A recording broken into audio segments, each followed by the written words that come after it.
नीमच जिले में सिंगौली के कवई गांव में प्रशासन द्वारा अतिक्रमण हटाने के नाम पर बालकिशन धाकड़ की जमीन पर अर्धरात्रि में खड़ी फसल पर बुलडोजर चलाने का मामला गरमाता जा रहा है। ये मामला अब जिला प्रशासन, मंत्री ओम प्रकाश सकलेचा और शिवराज सरकार के लिए मुसीबत बन गया है। प्रशासन द्वारा की गई कार्रवाई के विरोध में आज बड़ी संख्या में किसान और कांग्रेस नेता रैली निकालकर जिला कार्यालय पहुंचे। किसानों ने अम्बेडकर सर्कल पर बाबा भीमराव अम्बेडकर की प्रतिमा पर माल्यार्पण के बाद वाहन रैली निकाली। इस रैली में शामिल किसान कलेक्टर कार्यालय पहुंचकर धरने पर बैठ गए और जमकर नारेबाजी करने लगे। कलेक्टर कार्यालय पर एकत्रित किसानों को संबोधित करते हुए डीपी धाकड़ ने कहा कि हम बच्चों से ज्यादा प्यार से मेहनत करके अपनी फसल को खड़ा करते हैं। प्रशासन ने चोरी छिपे आधी रात में हमारी फसल को उजाड़ दिया। हम ऐसी सरकार को उखाड़ फेंकेंगे। उन्होंने कहा कि किसानों को बर्बाद करके विकास यात्रा निकाली जा रही है।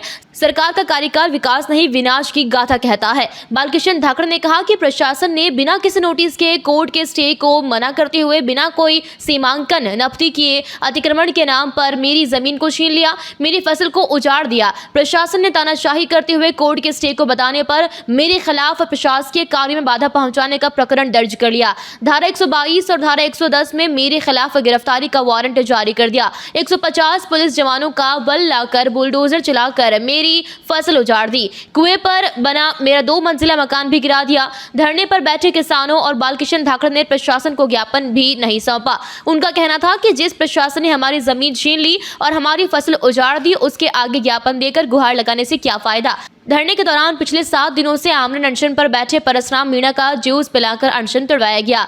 बालकिशन धाकड़ ने प्रधानमंत्री, राज्यपाल और मुख्यमंत्री को इस पूरे प्रकरण को लेकर एक पत्र भी लिखा है और निराकरण की 1 माह में मांग करते हुए कहा है कि यदि मुझे फसल का मुआवजा नहीं मिला और मेरी जमीन नहीं लौटाई गई तो किसान भोपाल विधानसभा के बाहर धरने पर बैठेंगे। इस अवसर पर किसान नेता उमराव सिंह गुर्जर, बालकिशन धाकड़, डीपी यादव, सत्यनारायण पाटीदार, राजकुमार अहीर, तरुण बाहेती, समृद्ध धाकड़, शिव कुमार पाटीदार, अनीता घनेटवाल, अंकित अहीर, रुखसाना खान, रामचंद्र धाकड़, शमीदा मिर्जा, ईश्वर धाकड़, कमलेश धाकड़, मंगला गुर्जर, शिव कुमार पाटीदार, शंभूलाल धाकड़ और बड़ी संख्या में किसान और कांग्रेस नेता मौजूद रहे।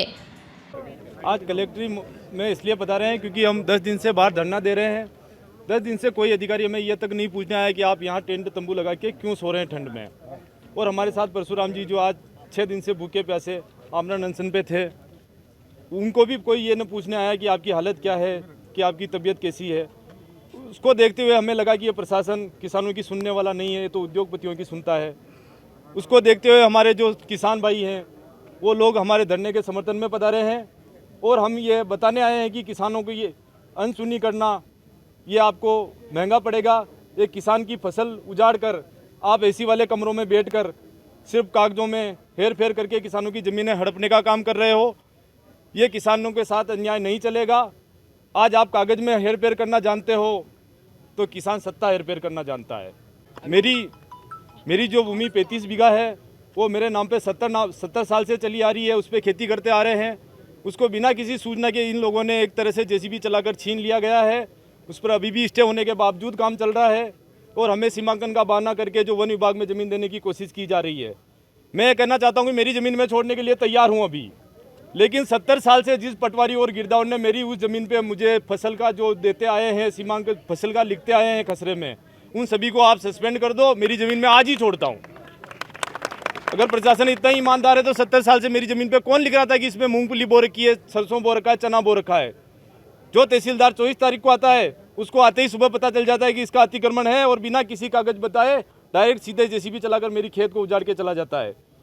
ये उन सभी अधिकारियों को बता देना चाहता हूं कि हम किसान हैं, इतने कमज़ोर नहीं कि आपके इन कागजों से, आपके इन फर्जी केसों से डर के बैठ जाएंगे।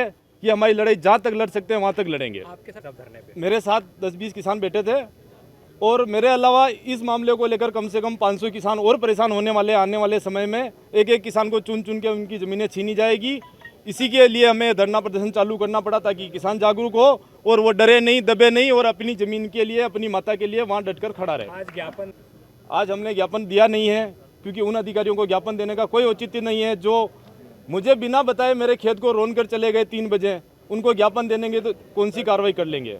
हमारा कोर्ट में मामला चल रहा है, हम वहाँ से जो भी निर्णय मिलेगा उसको ये लोग नहीं मानते लेकिन हम मानते हैं। आज परशुराम जी जो आज 7 दिन से भूख हड़ताल पे बैठे हुए थे, उनको हमने जूस पिलाकर उनका अनशन तुड़वाया है ताकि इनके घर परिवार पे जो काम है वो कर सके।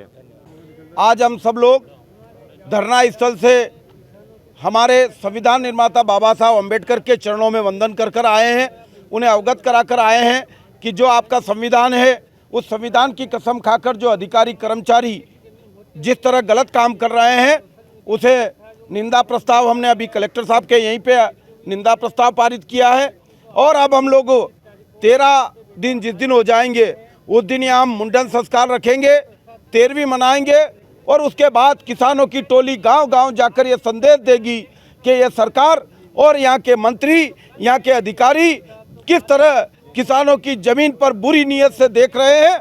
कब कौन बर्बाद हो जाएगा, कब कौन बाल किसान बन जाएगा, इससे जन जागृति हम चलाएंगे। ये लोग न्याय यात्रा निकाल करके जनता के बीच झूठी बातें कर रहे हैं। हम लोग न्याय यात्रा जो ये विकास यात्रा है, इसके जो इन्होंने अन्याय हमारे साथ किया है, हम वो अन्याय वहाँ किसानों को बताएंगे। नीमच से अब्दुल अली रानी के साथ पवन राव शिंदे की रिपोर्ट।